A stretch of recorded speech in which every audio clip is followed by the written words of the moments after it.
Hello friends, how are you all? Hope you all are good and healthy. Friends, 12th class के अंदर आज हम discuss करेंगे 6 chapter जिसका नाम है कॉन्टिन्यूटी एंड डिफरेंशिएबिलिटी। कॉन्टिन्यूटी क्या होती है, डिफरेंशिएबिलिटी क्या होती है। सबसे पहला स्टेप हमारा रहेगा कि कॉन्टिन्यूटी क्या होती है, कोई भी फंक्शन कॉन्टिन्यूअस कब होता है। तो आज का लेक्चर आप लोगों के लिए बहुत ज्यादा इंपॉर्टेंट रहने वाला है by the exam point of view and by the competitive exam point of view. आप कोई भी कॉम्पिटिशन की, किसी भी कॉम्पिटेटिव एग्जाम की आप प्रिपरेशन कर रहे हैं, कोई भी कॉम्पिटिशन एग्जाम आप देने जा रहे हैं, तो उसके अंदर आपसे 100% पूछता है कि कोई भी फंक्शन कॉन्टिन्यूअस है या नहीं है, डिफरेंशिएबल है या नहीं है, तो वो कॉन्टिन्यूटी होती क्या है वो पता होना चाहिए। तो जल्दी से जिसने चैनल को सब्सक्राइब नहीं किया है जल्दी से चैनल को सब्सक्राइब कर लीजिए, क्योंकि मैथ्स इनसाइड एकेडमी आप लोगों का पूरा सिलेबस करवाने के साथ साथ आपको कॉम्पिटेटिव एग्जाम के लिए भी प्रिपेयर करता है फ्रेंड। तो करें आज का लेक्चर स्टार्ट। आज के लेक्चर में हम देखेंगे कि कॉन्टिन्यूटी क्या होती है। नॉर्मली लैंग्वेज में मुझे बताइए कॉन्टिन्यूटी क्या होती है। कॉन्टिन्यूटी, हम ये नहीं बोलते कि कॉन्टिन्यूअसली काम करते जाइए, कॉन्टिन्यूटी मतलब लगातार, विदाउट एनी ब्रेक, यही तो मतलब हुआ ना कॉन्टिन्यूटी का।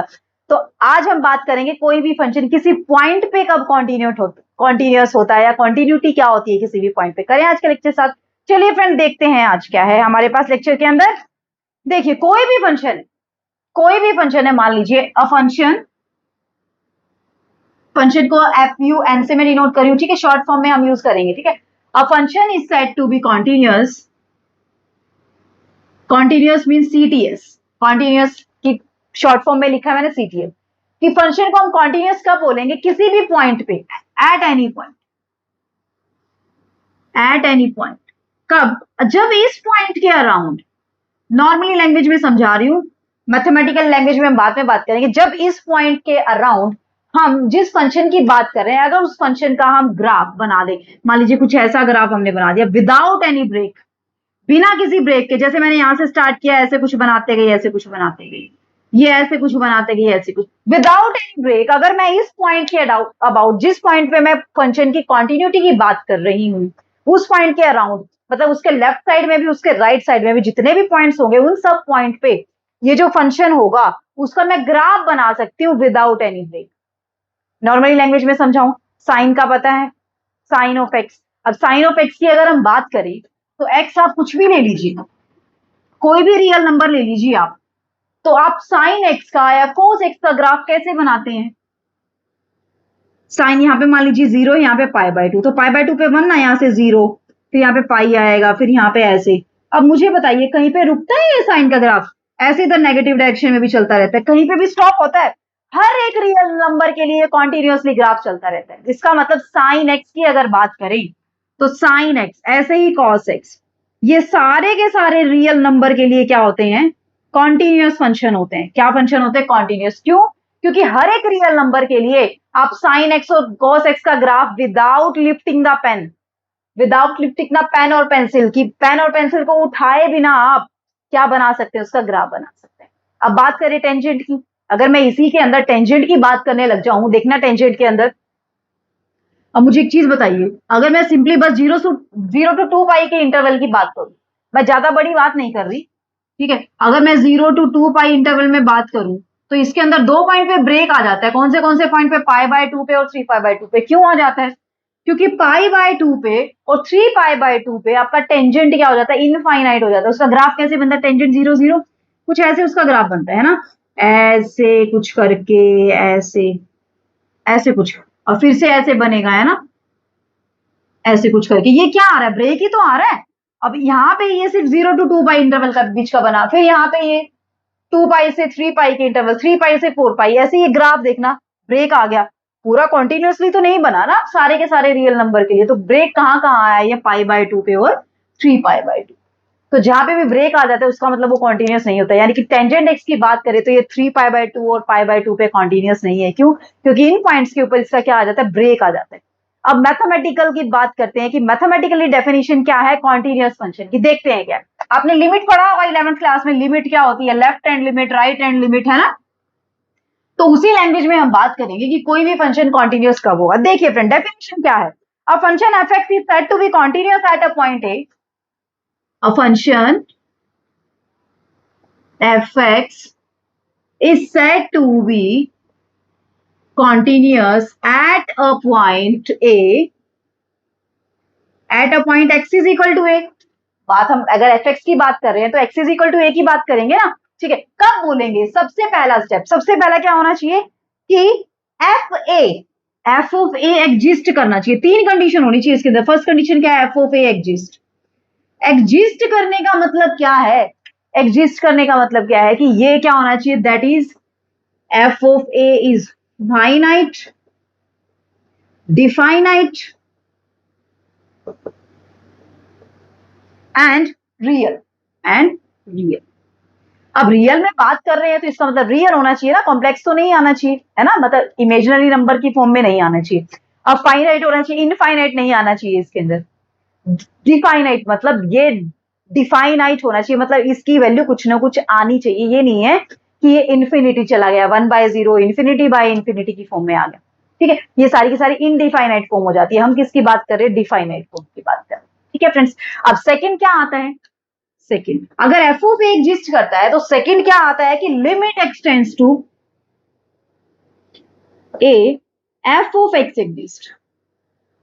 अब limit x tends to a f of x exist करने का मतलब क्या है कि यहां से देखा जाए तो लिमिट कब एग्जिस्ट करती है आपकी? अगर आपने 11th क्लास में पढ़ा है तो लिमिट कब एग्जिस्ट करती है? जब आपकी लेफ्ट हैंड लिमिट और राइट हैंड लिमिट के इक्वल आ जाती है, तो उस केस में आप बोल देते कि लिमिट एग्जिस्ट करती है। यानी कि यहां से आप क्या बोल सकते हैं? If left hand limit of f x is equal to right hand limit of f x. अगर एफ एक्स की लेफ्ट हैंड लिमिट और एफ एक्स की राइट हैंड लिमिट अगर इक्वल आ जाती है तो उस केस में हम बोलते हैं कि limit x tending to a f of x आपका क्या करता है? एग्जिस्ट करता है, ठीक है फ्रेंड्स। और थर्ड पॉइंट क्या आता है आपके पास? Limit x tending to a f of x अगर एग्जिस्ट कर गया तो ये किसके इक्वल होना चाहिए? एफ ऑफ ए के इक्वल होना चाहिए। जो हमने स्टार्टिंग में बोला था कि एफ ऑफ ए एग्जिस्ट करना चाहिए, तो ये अगर लिमिट एग्जिस्ट कर जाती है एफ एक्स की एक्स टेंडिंग टू ए पे, तो आपका x tending to a f of x क्या होना चाहिए? एफ ऑफ ए के इक्वल। आई चीजें समझ में? अगर हम इसी को और एक्सपांड करके लिखें, तो और क्या लिख सकते हैं कि अगर if दूसरी लैंग्वेज में क्या लिख सकते हैं? That is a function is continuous at the point x is equal to a if left hand limit of f x as x tending to a। और क्या भी लिख सकते हैं इसको अगर पता हो तो आपको, कि limit x tending to a negative f of x, left hand limit के लिए नेगेटिव है ना, रिकॉल कीजिए 11th क्लास में, चले जाइए वापस से। x tending to a positive f of x is equal to limit x tending to a f of x, और that is equal to f of a. अगर ये सारी कंडीशंस फुलफिल होती हैं तो इट मींस आपका फंक्शन क्या है फ्रेंड? कॉन्टिन्यूअस है। क्या है फंक्शन आपका? कॉन्टिन्यूअस। आई चीजें समझ में? क्लियर है? अब आपने कहीं ना कहीं ऐसी चीज भी पढ़ी होगी, कुछ एच भी आया होगा आपका, है ना, तो उस फॉर्म में भी इसको राइट कर सकते हैं। आप ऐसे भी लिख सकते हैं, दैट इज होल डेफिनेशन क्या हो सकती है? मैं सारी की सारी डेफिनेशन आपको कराऊंगी, ताकि आपके एग्जाम में कहीं पे भी अगर डेफिनेशन भी पूछ ले तो कोई भी डेफिनेशन के अंदर आप अटके नहीं कि ये डेफिनेशन तो नहीं हो पाई थी हमारी, ये पता नहीं कहां से क्या उठ के आ गया, ठीक है। तो इस फॉर्म में भी आपको डेफिनेशन दे सकता है, कैसे? Limit h tending to 0 f of a minus h, f of a minus h h tending to 0, कौन सी limit? Left hand limit of f x, यही तो होती है, इज इक्वल टू किसके इक्वल होनी चाहिए? राइट हैंड लिमिट, है ना, h tending to 0 f of a plus h, और ये किसके इक्वल होना चाहिए? आपका एफ ऑफ a के आपका इक्वल होना चाहिए, है ना। आई चीजें समझ में? क्लियर हुआ कंसेप्ट? तो ऐसे आपका क्या आता है, और ये एफ ऑफ ए किसके इक्वल होता है? आपका limit x tending to a f of x के इक्वल होता है। अगर ये कंडीशंस आपकी फुलफिल होती हैं तो इसका मतलब फंक्शन आपका क्या है? कॉन्टिन्यूअस। आई चीजें समझ में? क्लियर? एक और डेफिनेशन है कि एप्सिलॉन की फॉर्म में आती है। एप्सिलॉन की फॉर्म में कैसे आती है मैं बताती हूँ आपको, देखना। ये थी हमारी नॉर्मल सी डेफिनेशन जो हम यूज करते हैं, ठीक है, जो हम क्वेश्चन को निकालने के लिए यूज करते हैं। ये डेफिनेशन हम क्वेश्चंस को निकालने के लिए यूज करते हैं, ठीक है। अब कई बार वो 1 मार्क्स के अंदर ऐसे कुछ डेफिनेशन पूछ लेता है कि फंक्शन आपका कॉन्टिन्यूअस होता है तो क्या कंडीशन होती है, एप्सिलॉन किसके ऊपर डिपेंड करता है, क्या होता है, ठीक है। देखिए कि अ function f x is continuous at x is equal to a if for epsilon greater than 0। अब ये एप्सिलॉन क्या एक साइन होता है जो आपका बहुत ही छोटी वैल्यू होती है इसकी, एप्सिलॉन की बहुत छोटी से छोटी वैल्यू होती है एप्सिलॉन की, 0 पॉइंट समथिंग समथिंग ऐसे लेके चलते हैं, ठीक है। मींस एप्सिलॉन की वैल्यू नेग्लिजिबल नहीं हम कंसीडर कर सकते, लेकिन ये 0 से क्या होती है? बड़ी होती है, ठीक है। ये छोटे से छोटे की वैल्यू के लिए हम क्यों लेते हैं, अब मैं बताऊंगी आपको कि क्यों हम ये चीजें लेते हैं। There exists for epsilon greater than 0 there exists delta depend on epsilon depends on epsilon, कि जो डेल्टा इसके अकॉर्डिंग आपको डेल्टा मिलेगा, जो भी किस पे डिपेंड करेगा, आपका एप्सिलॉन के ऊपर डिपेंड करेगा। If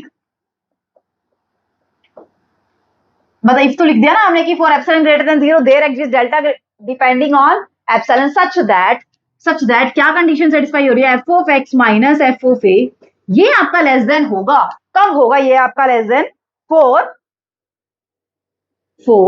0 less than x minus a less than delta. इसका कहने का मतलब क्या है, यहां से देखिए, जब आपका एक्स ए को अप्रोच करेगा, ए को अप्रोच करेगा मतलब वो ए के इक्वल नहीं की बात कर रहे हैं हम, ए को अप्रोच करेगा यानी कि ए को टेंड करेगा। इसका मतलब क्या है, यहां से अगर आपने ये मोड सोल्व किया हो तो वहां से क्या निकल के आता है आपका, माइनस डेल्टा टू डेल्टा, ये तो निकल के आता है, और यहाँ से ए माइनस डेल्टा, और यहाँ से क्या आ गया आपका ए प्लस डेल्टा, ऐसा कुछ होता है ना, ये प्लस का आएगा ये माइनस, ऐसा कुछ होता है ना, यानी कि एक्स के नेबरहुड में, एक्स कोई भी पॉइंट है वो किस किस के नेबरहुड में है, ए माइनस डेल्टा टू ए प्लस डेल्टा। इसका मतलब उसके माइनस ही हमने लेफ्ट साइड से वैल्यू डिक्रीज किया है, माइनस ही हमने राइट साइड में इंक्रीज किया है।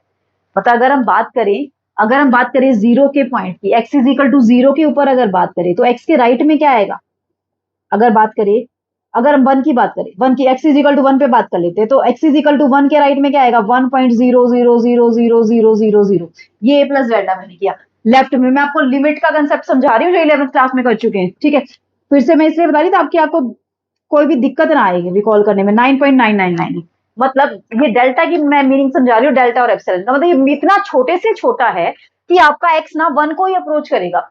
अब देखिए एक्स की वैल्यू क्या है, 0.9999, ये किसको अप्रोच कर रहा है देखा जाए तो, इसके अंदर छोटा सा डेल्टा ही ऐड कर देंगे ना तो ही हमारा क्या आ जाएगा, ये 1 आ जाएगा, और इसके अंदर से छोटा सा डेल्टा ही माइनस कर देंगे ना तो हमारा कितना आ जाएगा, 1 आ जाएगा। यानी कि डेल्टा इतनी सी माइनस ही चीज है कि जब आपका एक्स ए को अप्रोच कर रहा होगा, जब आपका एक्स 1 को अप्रोच कर रहा होगा, either from left side either from right side, then आपका एफ एक्स भी किसको अप्रोच करेगा, एफ ऑफ ए को अप्रोच करेगा। आई चीजें समझ में, ये बस डेफिनेशन थी और कुछ नहीं। क्लियर है कंसेप्ट, बढ़े हैं क्वेश्चंस की ओर। चलिए फ्रेंड देखते हैं आज के क्वेश्चंस में क्या है हमारे पास। उससे पहले हम डिसकंटिन्यूटी डिस्कस कर लेते हैं कि कोई भी फंक्शन कि हमारा डिसकंटिन्यूअस कब कब हो सकता है और कौन कौन सी टाइप की डिसकंटिन्यूटी हो सकती है हमारी, ठीक है। तो सबसे पहले आती है रिमूवेबल डिसकंटिन्यूटी। रिमूवेबल डिसकंटिन्यूटी,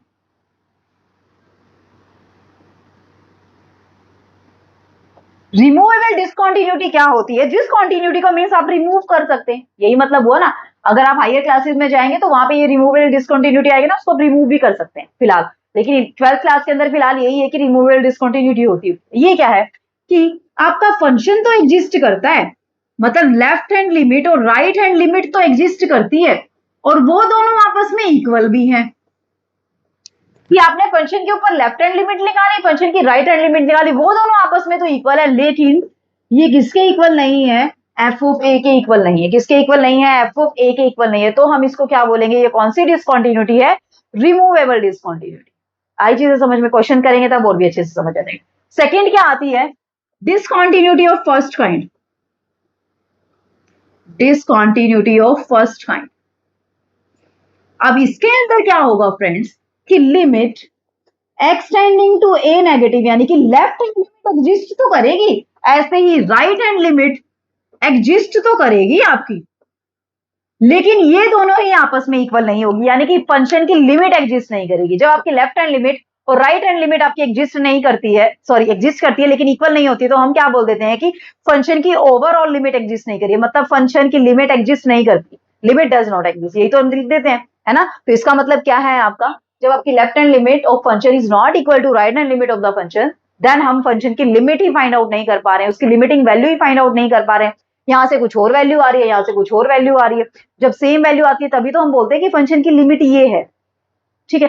तो इसका मतलब ये कौन सी डिसकंटिन्यूटी हो जाएगी, discontinuity of second first kind आपकी। अब बात करते हैं डिसकंटिन्यूटी ऑफ सेकंड काइंड।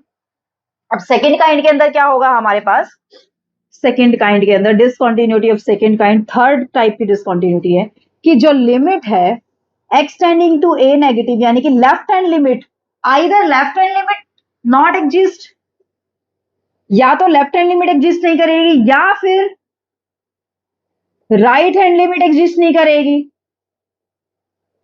या फिर क्या हो सकता है दोनों ही एग्जिस्ट नहीं करेंगे, दोनों ही। दोनों ही, और बोथ आइदर लिख सकते हैं यहाँ पे, either left hand limit not exist और right hand limit not exist और बोथ डज नॉट एग्जिस्ट। या तो दोनों एग्जिस्ट नहीं करेंगे, या एक एग्जिस्ट नहीं करेगा, या फिर दूसरा एग्जिस्ट नहीं करेगा। तो उस केस में कौन सी डिसकंटिन्यूटी हो जाएगी?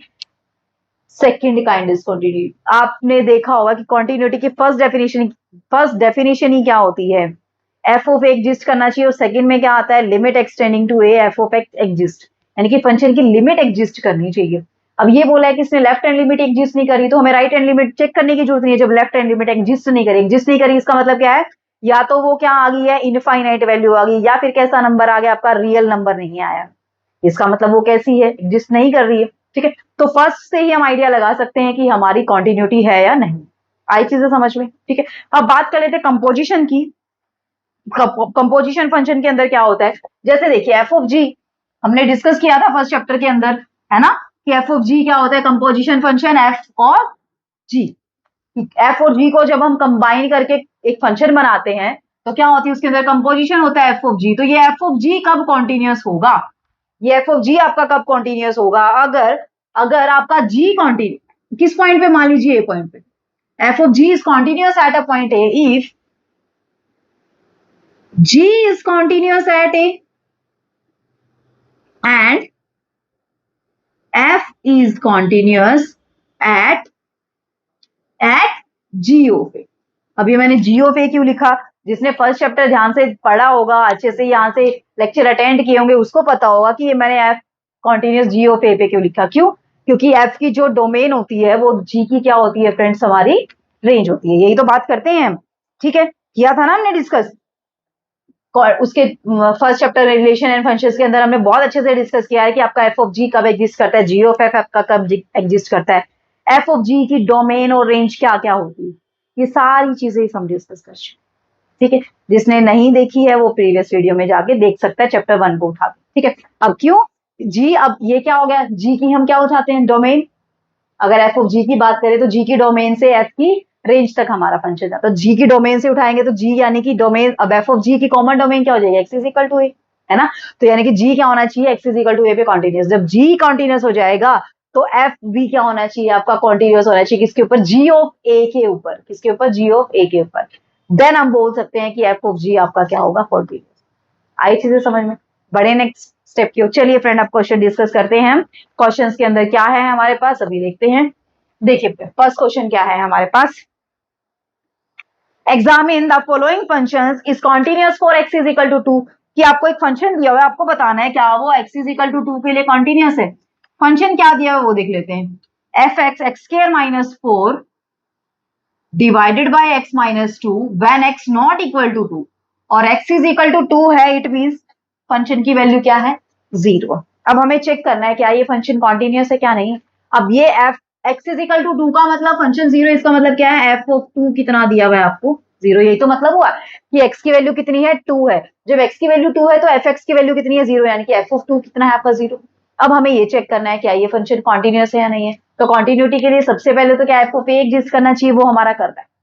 एफ ऑफ 2 आ रहा है हमारा, 0 आ रहा है, यानी कि एग्जिस्ट कर रहा है। सेकंड हम चेक करेंगे कि क्या हमारे पास लिमिट एग्जिस्ट करेगी, और लिमिट एग्जिस्ट करेगी तो क्या वो एफ ऑफ ए के इक्वल आएगी। यही तो कॉन्टिन्यूटी की डेफिनेशन होती है। तो फर्स्ट तो हो गया, अब सेकंड चेक करते हैं। Limit x tending to 2। अभी एक्स 2 को टेंड कर रहा है ना, इक्वल तो नहीं है ना, टेंड कर रहा है मतलब 2 के नजदीक है, या तो लेफ्ट साइड से या फिर राइट साइड से, है ना। तो यहां से क्या आया? X square minus 4 by x minus 2। अब इसको सॉल्व करेंगे तो 0 बाय 0 फॉर्म बन जाएगी, जो कि एंड डेटरमिनेट फॉर्म बन जाएगी। ठीक है, जो फर्दर आप हायर क्लासेस में जाके डिस्कस करेंगे। तो इस टाइप के क्वेश्चन को आपने कैसे सोल्व करना है? फैक्टराइजेशन मेथड से करना। कैसे करेंगे आप? Limit x tending to 2 x square minus 4 a square minus b square a minus b a plus b x minus 2 से एक्स माइनस 2 कट हो गया। अब लिमिट एक्स टेंडिंग टू 2 यहाँ पे पुट करेंगे हम, तो एक्स की जगह 2 पुट किया तो 2 प्लस 2 कितना आया आपके पास? 4। यानी कि limit x tending to 2 f of x कितनी निकल के आई आपके पास? 4। लेकिन एफ ऑफ ए तो कितना है आपके पास? 0। लेकिन ये तो आपका एफ ऑफ ए के इक्वल नहीं आया, इसका मतलब फंक्शन आपका कॉन्टिन्यूस नहीं हुआ। Not continuous function, not continuous function. अब ये कौन सी डिसकॉन्टिन्यूटी है बताना जरा। क्या ये रिमूवेबल डिसकंटिन्यूटी नहीं है जहां पे आपकी लिमिट तो एग्जिस्ट करती है? अब ये लिमिट एग्जिस्ट करी, इसका लेफ्ट हैंड लिमिट और राइट हैंड लिमिट दोनों हमारी इक्वल है। आप कैलकुलेट करके देखना, x minus x tending to 2 negative करके देखना, एक्स टेंडिंग टू 2 पॉजिटिव करके देखना, क्योंकि हमें इसमें रिक्वायरमेंट नहीं थी लेफ्ट हैंड और राइट हैंड लिमिट निकालने की। जहां पे हमें लगता है कि हाँ कुछ ना कुछ चेंजेस आ सकते हैं x tending to left hand limit निकालने में और एक्स टेंडिंग टू 2 पॉजिटिव यानी कि राइट हैंड लिमिट निकालने में, वहां पे हम जरूर निकालेंगे लेफ्ट हैंड लिमिट भी और राइट हैंड लिमिट।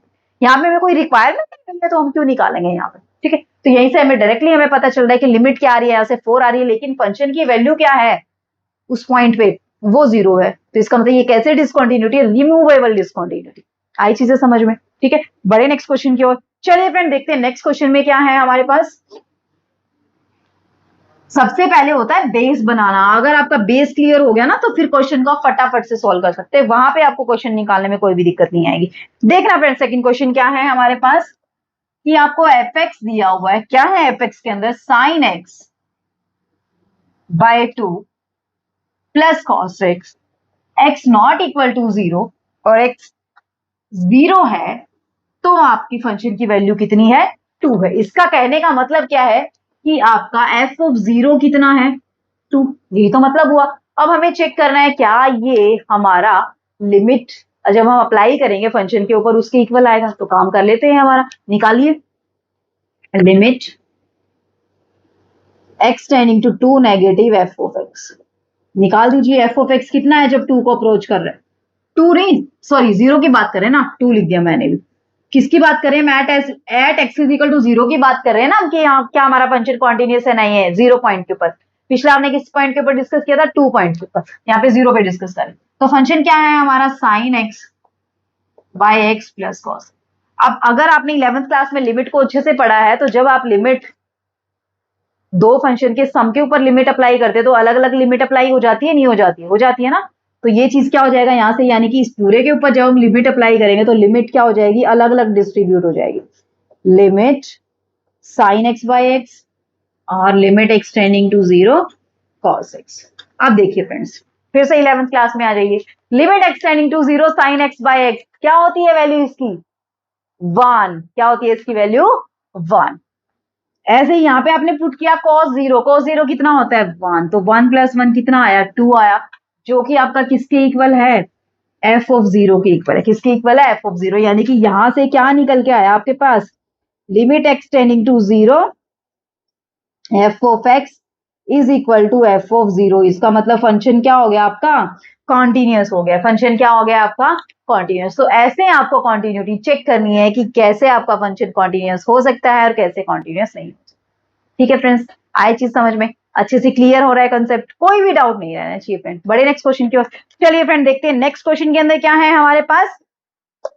बहुत अच्छे अच्छे क्वेश्चन डिस्कस करेंगे। एक बार अपना बेस क्लियर कर लीजिए आपकी, कैसे आप कॉन्टिन्यूटी चेक करते हैं फंक्शन। ठीक है, चलिए देखते हैं friend second question. Third question क्या है हमारे पास? एफ एक्स दिया हुआ है आपको 1 minus cos of 4x divided by x square, x not equal to 0 और x इज इक्वल टू 0 है तो फंक्शन की वैल्यू क्या है आपके पास? 8।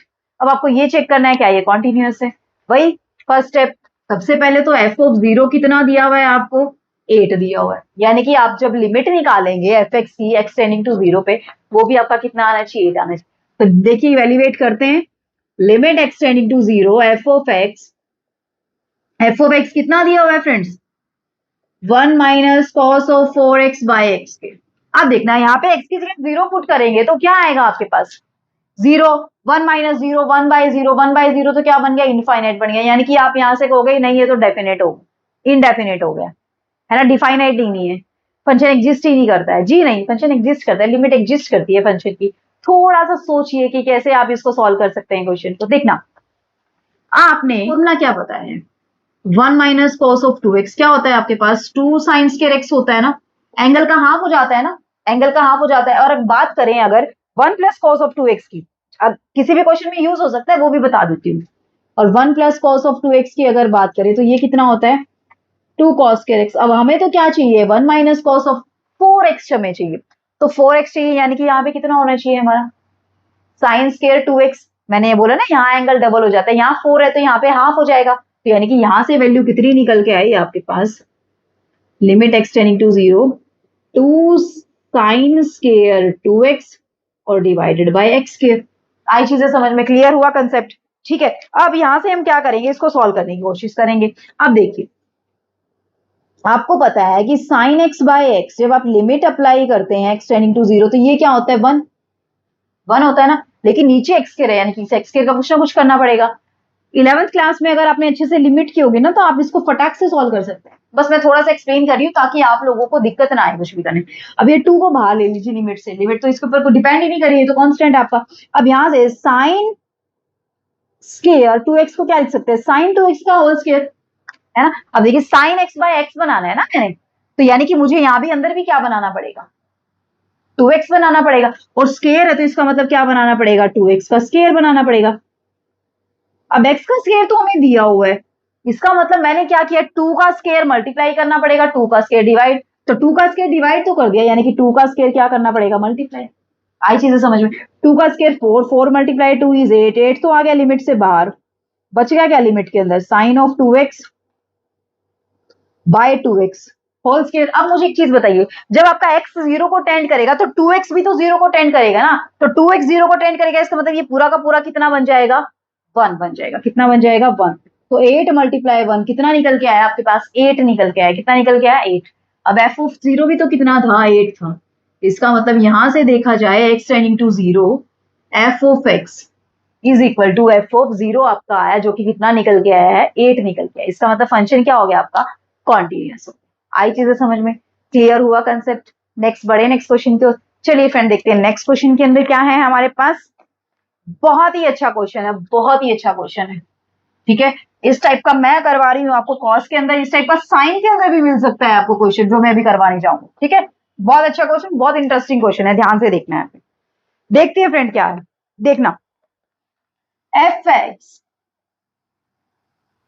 अब x माइनस ए और cos of 1 by x minus a when x not equal to a और x is equal to a है, देन फंक्शन की वैल्यू क्या है आपकी, 0 है। तो ये आपने बताना है कि क्या ये फंक्शन कॉन्टिन्यूअस है। ठीक है, कैसे, अब देखना, यानी कि f ऑफ a की वैल्यू कितनी है आपके पास, 0।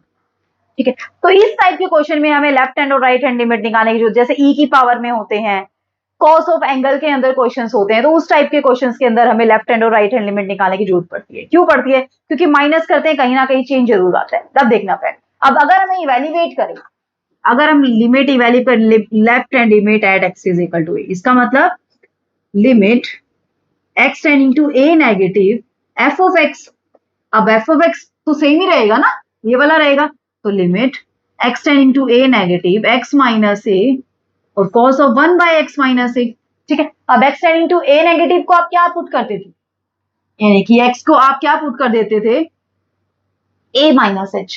जब आपका x a को टेंड करेगा तो h किसको टेंड करेगा, 0 को। पुट कर लीजिए, यहाँ पे कोई दिक्कत नहीं है, x a पुट किया, a माइनस ए कट हो गया, h किसको टेंड कर गया, 0 को। तो यानी कि आपने यहाँ पे क्या पुट कर दिया, लिमिट। अब x a को टेंड कर रहा था, a नेगेटिव को, यानी कि लेफ्ट साइड से a को टेंड कर रहा था, तो h किसको टेंड कर रहा है, 0 को टेंड कर रहा है। तो यहाँ से h 0 को टेंड कर रहा है और x की जगह क्या पुट किया आपने, a minus h minus a और cos of 1 by a minus h minus a. कोई दिक्कत, यहाँ तक a से a कट गया, a से a कट गया। अब देखना फ्रेंड, यहाँ पे क्या आया, limit h tending to 0 minus h और cos of minus 1 by h. अब मुझे एक चीज बताइए, यहाँ पे जब आप h टेंडिंग टू 0 करेंगे तो ये 0 आएगा, 0 के मल्टीप्लाई में। अब ये कैसी क्वांटिटी है, इनफाइनाइट है या फाइनाइट है, 0 के मल्टीप्लाई में फाइनाइट क्वांटिटी है, इनफाइनाइट। अगर इनफाइनाइट है तो हम बोल देंगे कि एग्जिस्ट नहीं कर रहा है ना, वो इनडेटरमिनेट फॉर्म बन जाएगी आपकी। लेकिन अब मुझे बताइए, कॉस हमेशा,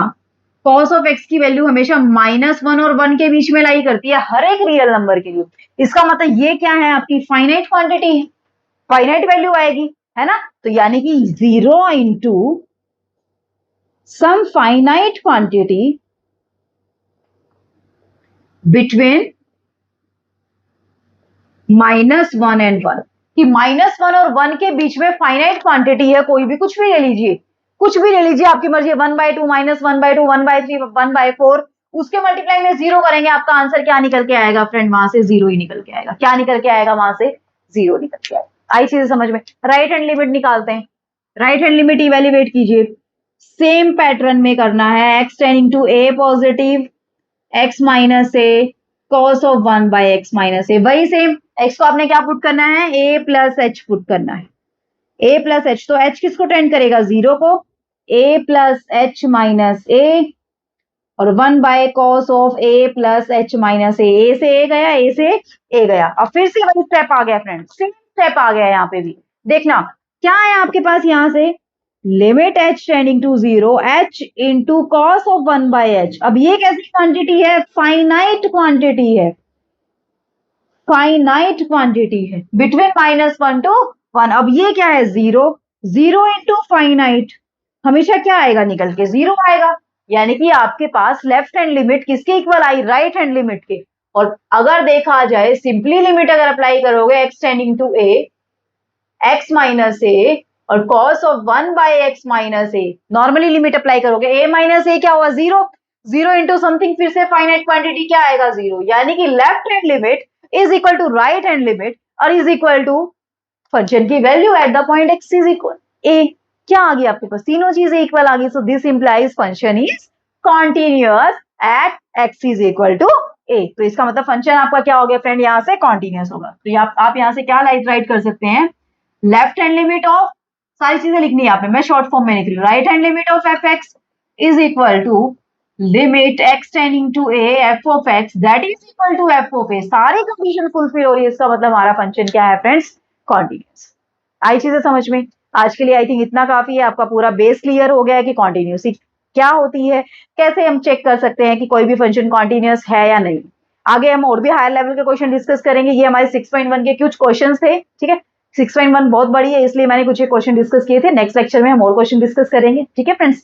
तो मिलते हैं नेक्स्ट लेक्चर में एक और बेहतरीन क्वेश्चंस के साथ। अगर आज की वीडियो अच्छी लगी है तो लाइक बनता है फ्रेंड, और जिसने चैनल को सब्सक्राइब नहीं किया जल्दी से चैनल को सब्सक्राइब कर लीजिए, क्योंकि इस टाइप के क्वेश्चन जो मैंने ये करवाया competitive exam point of view से बहुत ज्यादा इंपॉर्टेंट है। ये सीधा का सीधा डायरेक्टली पूछ लेगा क्या ये फंक्शन कॉन्टिन्यूअस है क्या नहीं है। अगर आपने यहाँ से क्लास ली है तो आपको उसी टाइम माइंड में स्ट्राइक करेगा कि हाँ मैम ने कहीं ना कहीं तो क्वेश्चन करवाया है, ठीक है। तो जल्दी से चैनल को सब्सक्राइब कर लीजिए अगर आप भी मैथ्स इनसाइड एकेडमी से कुछ गेन करना चाहते हैं, ठीक है फ्रेंड। तो मिलते हैं नेक्स्ट लेक्चर में, तब तक के लिए bye bye, take care, be safe and be healthy my friend. Thanks for watching the video, see you in the next video.